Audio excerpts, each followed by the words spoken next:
Radio TLA, le 19e. Bonsoir et bienvenue pour ce nouveau numéro du 19h de Radio TLA. Aujourd'hui, on continue notre tour de France des projets artistiques situés dans des territoires et on vous emmène dans les bocages de l'Avesnois pour découvrir les résidences paysages menées par le gymnase, le CDCN de Roubaix. Nous serons avec Céline Bréant, sa directrice. Avant cela, c'est l'actu de la semaine et quelle actu ? Radio TLA. Salut Clémence. Salut Clément. Et quelle actu donc ? Et oui, on se réjouissait la semaine dernière de la réouverture des théâtres et on a été ravis de vous retrouver en chair, en os et en gestes barrières mercredi dernier. On a tous bravé le mauvais temps pour un moment ensemble pour partager la nouvelle Yes We Dance et le magnifique solo Man Rek d'Amala Dianor qui a eu lieu dans la grande salle du théâtre. Oui, car toute l'équipe du théâtre était dans les starting blocks depuis longtemps à continuer à travailler malgré la fermeture au public pour vous proposer des spectacles au moment où ce serait possible. Et nous en prévoyons encore des spectacles au théâtre, en extérieur, au parc de la Poudrerie ou au parc du Château Bleu ou encore dans les établissements scolaires et pénitentiaires dont on vous parlera ces prochaines semaines. Et c'était d'ailleurs le cas cette semaine au lycée Jean Rostand de Villepinte-Clémence. Oui, Marvin Klech, danseur dans la pièce Impression Nouvel Accrochage d'Hermann Diepuis, est venu au lycée pour un atelier de pratique avec les élèves d'une classe de terminale et leur présenter le spectacle avec la danseuse Mélanie Giffard. Un duo autour du courant de l'impressionnisme qui interroge les notions d'incertain, de fugitif et de la perception du regard.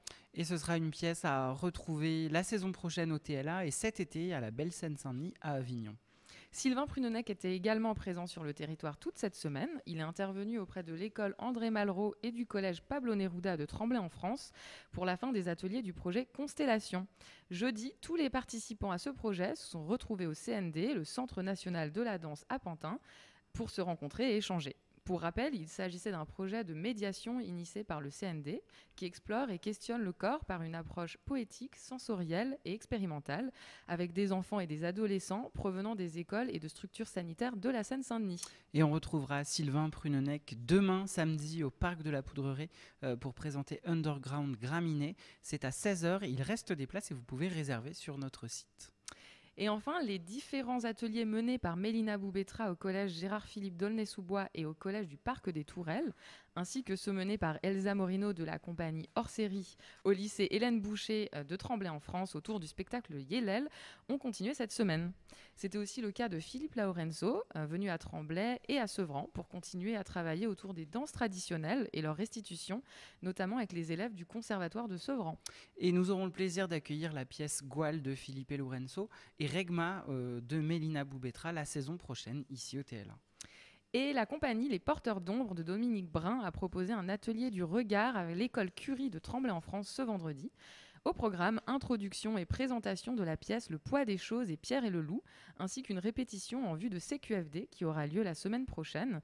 Et ce sera l'occasion de présenter pour les élèves de l'école le travail effectué en atelier avec la compagnie et la chorégraphe. CQFD pour ce qu'il faut découvrir qui aura lieu en plusieurs temps, mardi prochain le 25 et samedi 29 mai ici au théâtre, puis sur les réseaux sociaux le 23 juin prochain. Merci Clémence. Merci. Et maintenant, notre tour de France continue dans les Hauts-de-France avec Céline Bréant. Regardez. Bonjour Céline Bréant. Bonjour. Céline, vous êtes directrice du gymnase à Roubaix dans le Nord. C'est un centre national de développement chorégraphique. Alors avant de parler des résidences paysages, est-ce que vous pouvez nous dire en quelques mots ce que c'est que le gymnase et dans quel environnement vous évoluez ?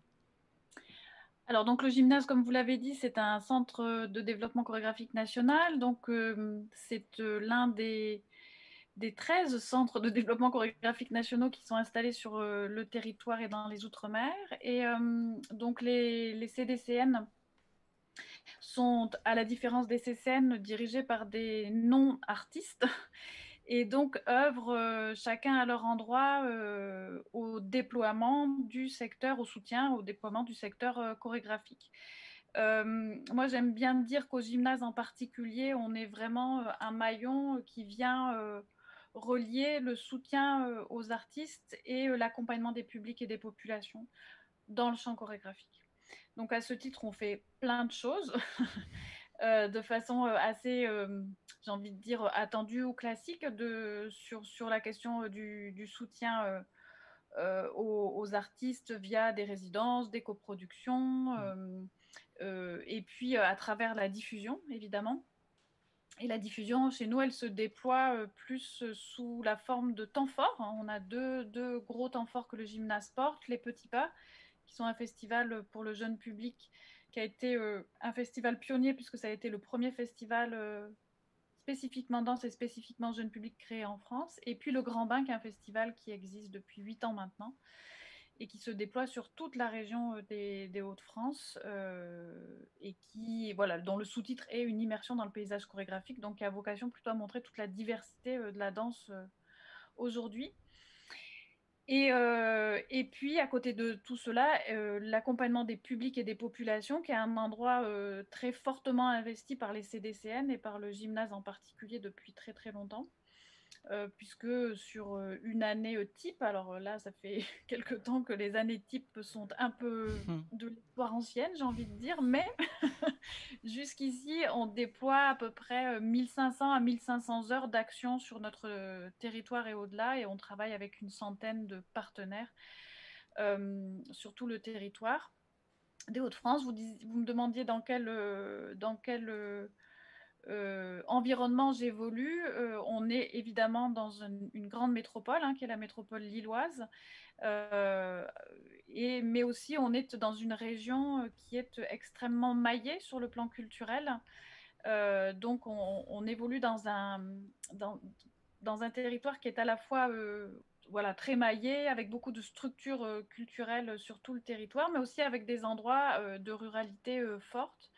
Et avec un maillage qui est un peu différent selon que l'on se trouve dans l'ex-région Nord-Pas-de-Calais ou dans l'ex-Picardie. Et voilà, ce qui fait que c'est un territoire assez riche en termes de diversité. Voilà, de Roubaix, qui est donc dans cette grande métropole, mais qui est une ville plutôt assez pauvre, assez populaire, avec voilà, un certain nombre de difficultés, jusqu'à des territoires comme le Boulonnais au bord de la mer, donc dans des zones plus rurales, ou l'Avesnois, dont nous parlerons après, qui est donc le sud du département du Nord, qui est une région de bocage, un très bel endroit de notre région Hauts-de-France. Alors justement, on va parler de l'Avesnois. Donc vous développez ce projet important d'accompagnement du secteur chorégraphique, vous le disiez, sur la métropole lilloise et bien au-delà. Faisons un zoom plus précis maintenant sur les résidences paysages que vous construisez donc dans un espace naturel particulier, c'est le bocage de l'Avesnois, vous le disiez, et dans un lieu particulier qui est la chambre d'eau.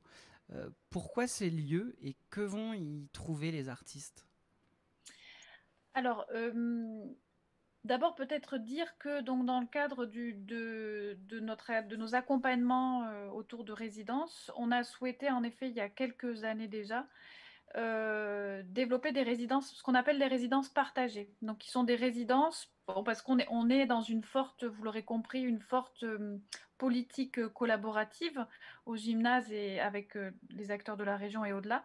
Et donc cette collaboration, elle se porte assez naturellement dans la question de la diffusion pendant nos festivals, mais on a souhaité aussi l'élargir à la question de l'accompagnement des artistes pendant leur phase de résidence. Donc c'est comme ça qu'on a développé tout un pan de résidences partagées. Donc il y a des résidences de recherche qu'on partage depuis longtemps avec l'EL, qui est un lieu de recherche et d'accompagnement basé à Bruxelles.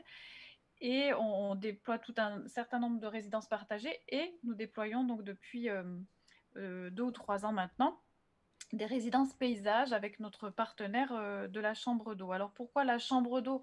La Chambre d'eau, ça fait un petit moment qu'on travaille avec eux, depuis quasiment mon arrivée ou juste après, donc ça doit faire 6 ou 7 ans. On a commencé à travailler avec eux à partir des résidences de recherche avec l'EL, justement parce qu'une chercheuse de l'EL avait besoin de travailler en milieu naturel pour exercer sa recherche sur la question du paysage. Donc c'est comme ça qu'on a commencé à travailler sur des questions de résidence avec la Chambre d'eau, avec qui on travaille aussi par ailleurs sur des moments de diffusion.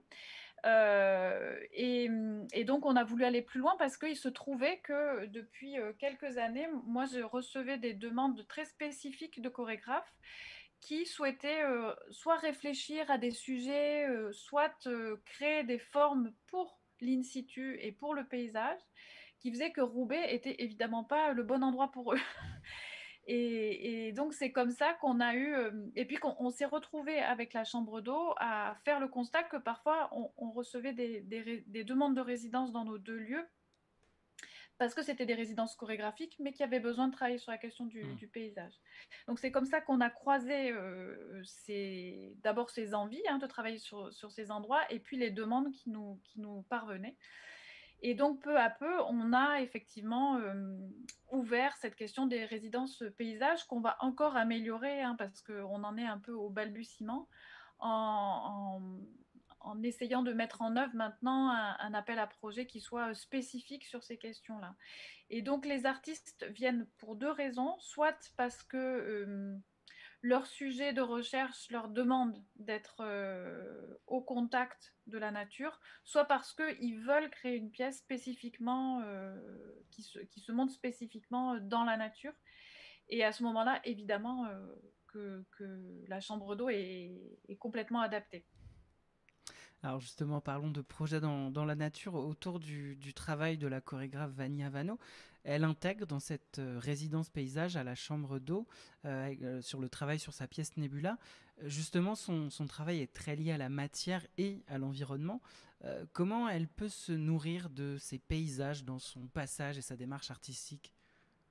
Alors, c'est vraiment l'objet de ce spectacle et de cette recherche. Et ce qu'il faut dire pour Vania, c'est que c'est une pièce aussi sur un monde post-apocalyptique, ça on peut le dire. Donc, qu'est-ce qui reste après qu'on ait tout détruit un petit peu ? Et donc, elle travaille effectivement sur la question de la matière, mais elle travaille vraiment à 2 formes. Une forme plateau qui va être créée en premier lieu. D'ailleurs, là, je pense qu'on voit des moments de répétition en plateau. Et ensuite, elle avait vraiment le souhait, parce que le sujet traite de la question environnementale, elle avait vraiment le souhait, à partir de cette forme plateau, d'en faire une forme aussi in situ.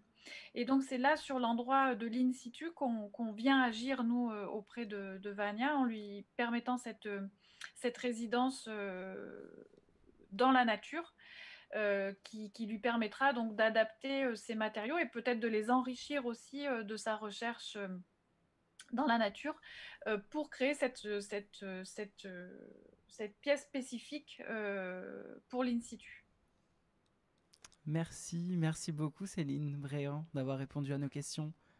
De rien, merci à vous. Merci.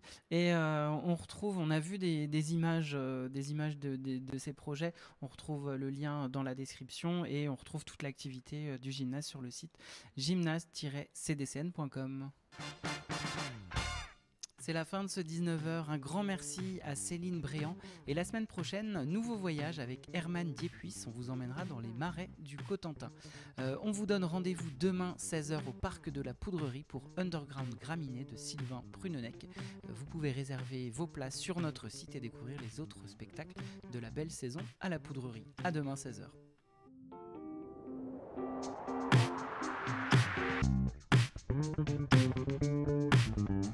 Radio TLA, le 19e.